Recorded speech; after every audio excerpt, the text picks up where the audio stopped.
Hey YouTubers, this is Bob Hickman. It is so good to be back with you. Well, my goodness, my last video, which was the Blood Moon Prophecy, seems to have been a real hit with you guys. I want to say thank you to all of you who came out and supported that. If you haven't seen that, that's a video you want to check out. This week we did have a full eclipse of the moon, and it created a blood moon. And I talk about that in this video, and about what I foresee that meaning and how we can deal with it. So check that out if you haven't seen it. Anyways, I was sitting here, talking about things astrological and astronomical. I was sitting here looking at one of my pendants I dug out of my jewelry box, and I thought you guys would enjoy seeing this. This is my sun pendant, Sun Lord, and it's Apollo as the sun god. Isn't that cool? And I'm wearing this because, I really am in the mood for spring to get here. Technically it's here, but it's been so cold where I live recently, it's like winter again. So I'm wearing my sun pendant, trying to do a little mojo, bring some warmth here. Anyways, also looking at the sun, I was thinking the sun is a giant star. And when I start thinking about the stars, that gets me thinking about UFOs and aliens. And today I wanted to talk to you guys about the reptilian aliens. I've been getting a number of letters about that. People have been coming for readings or seem to be bringing this up. So this seems to be a topic that's on a lot of people's minds. And some of you say, what? I thought all the aliens were just little gray ones with the big eyes. Well, no, actually, that's only one species of alien. On Earth, how we have multiple races of people. The universe is filled with multiple races of beings. We're not the only beings in the universe. So, the question is, who are the reptilians? Some of you said, I never even heard of this. I'm going to put some pictures up here. I want you to see what they look like.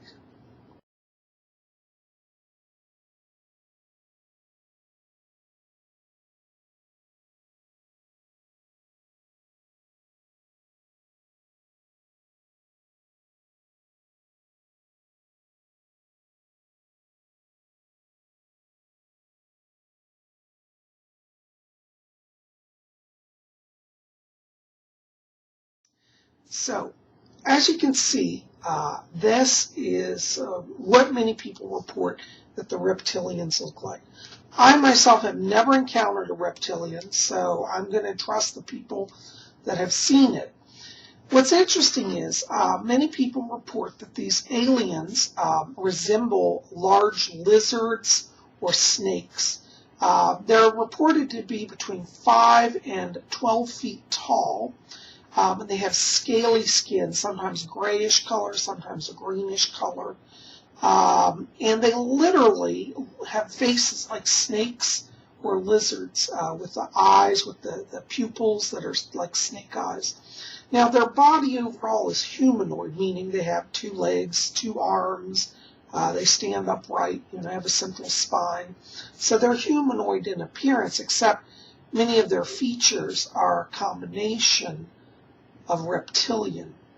A lot of people are terrified by this because they say that these beings not only look scary, many people interpret them as being scary, meaning they exhibit a hostile behavior towards humans. Do they? I don't know. We're going to look at that in a few minutes. But, the next question that gets asked a lot is, well, if these aliens are here, where do they come from? Well, there are actually 2 theories behind that.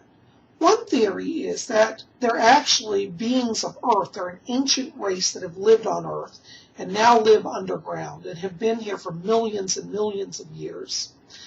The other theory is that they come from the star system Draconis, the Alpha Draconis star system, which is like a snake. It's like a snake, and it's near the North Star, and some people speculate that their planet is in this region. So I'll put a star map up here. You can see the Alpha Draconis star system.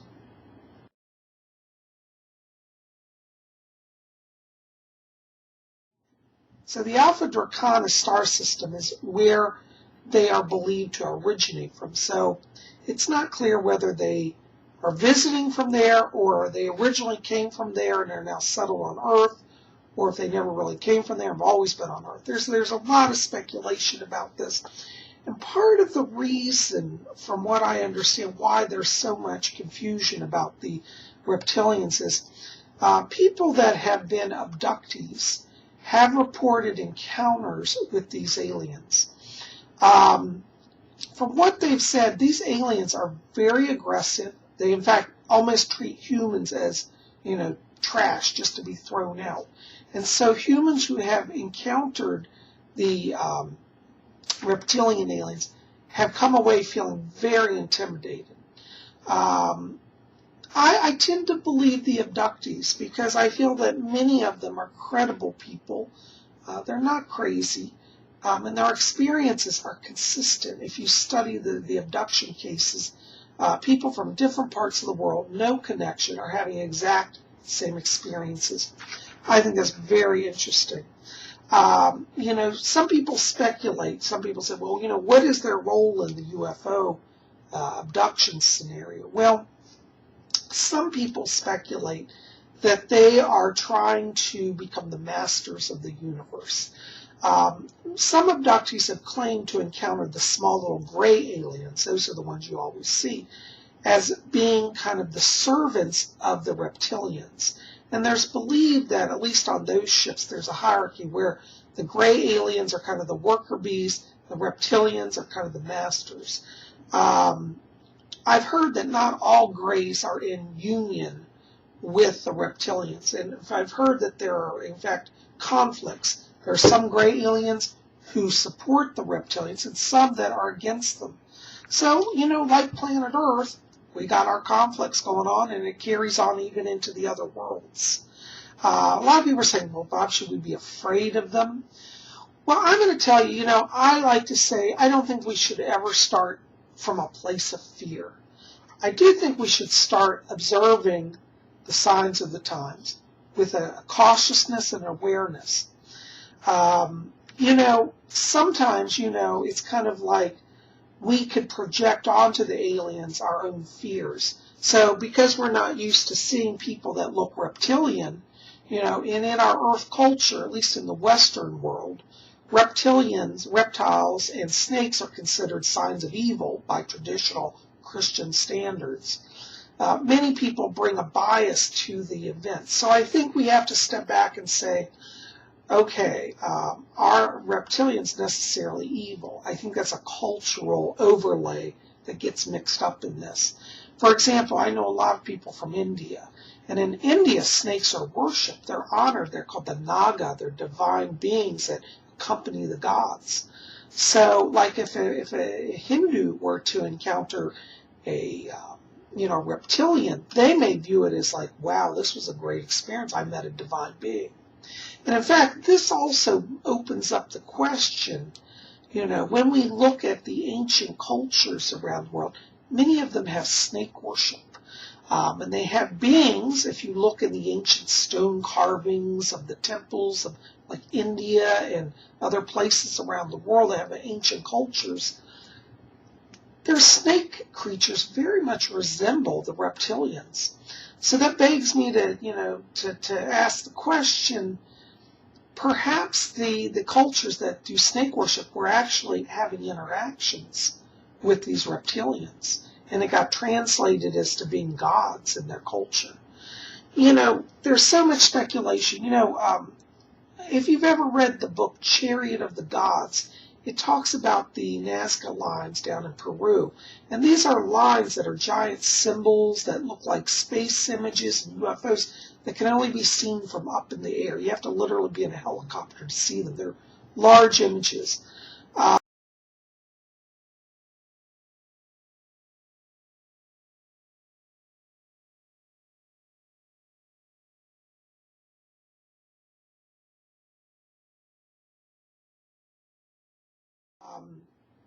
And many people speculate. In that book, it discusses in Chariot of the Gods that perhaps alien races have been interacting with humanity for thousands, even millions of years.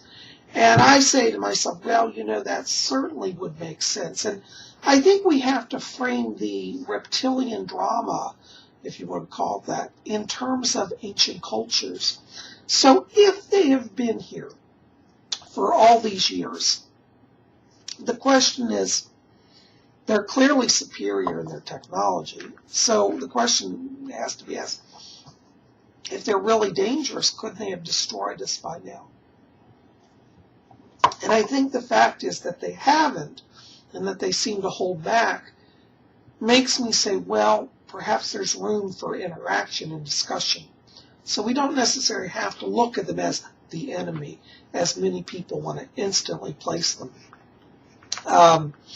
So, should we fear them? I think it's kind of like dealing with anybody you don't know. You enter cautiously.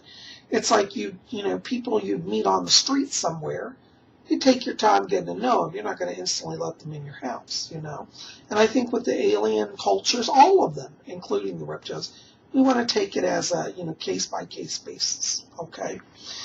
Some people have written and said, Bob, what do you think about David Icke's theory? Well, David Icke, I like David. I actually really like David Icke. I think David Icke is a visionary and a very strong mystic. But I'm going to disagree with David. David, if you see this, I'm respectful to you, honestly.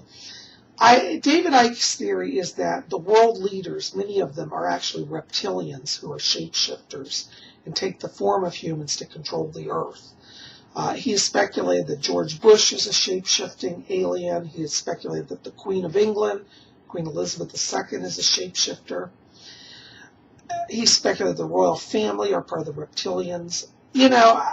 No disrespect to David, because I do think he puts together very valid arguments in many cases. I just disagree with that. I have not personally seen enough evidence to support that theory. So, now, where David Icke is accurate is that it has been reported by some abductees. They have observed the reptilians being able to do some amazing feats. Some people have said that they can literally, they wear sometimes like a belt, has buttons on it, and they push a button and they become invisible. Some people have reported seeing them change shape and form. So, are they shape-shifting? I don't know. People have said it. I don't know that we can translate that into saying that the world leaders are necessarily reptilians. However, there have been abductees who have said that it is their strong impression that the aliens of the reptilians have an interest in getting involved in world affairs on the earth. But then again, I guess you could say if they actually are earthlings from millions of years ago, and they've evolved to a point of superior technology, maybe they do have a right to be involved. I mean, after all people on the earth have a right to say of how the earth is handled and governed. And if we look at the biological destruction and the pollution, all the dangers that have happened on the earth, maybe they have a right to step in and be concerned. So, I say we have to look at the reptilians from a very kind of an expanded mind. We have to get out of our little narrow good versus evil, because, things are not always what they seem. So if you see a creature that looks like the ones that I showed you at the beginning here, our cultural Western Judeo-Christian perspectives instantly say, oh, they're serpents, they're evil. And that's not necessarily the truth. Are they evil? Could be. I'm not going to close that off. I'm not going to say, oh, they're all good and light. I don't know that. But I say, let's take them each by case basis. Because within every culture and race, there are good people and bad people. So could there be really good reptilians? Possibly so. Could there be really bad reptilians? Yes, possibly so. Are there really good gray aliens?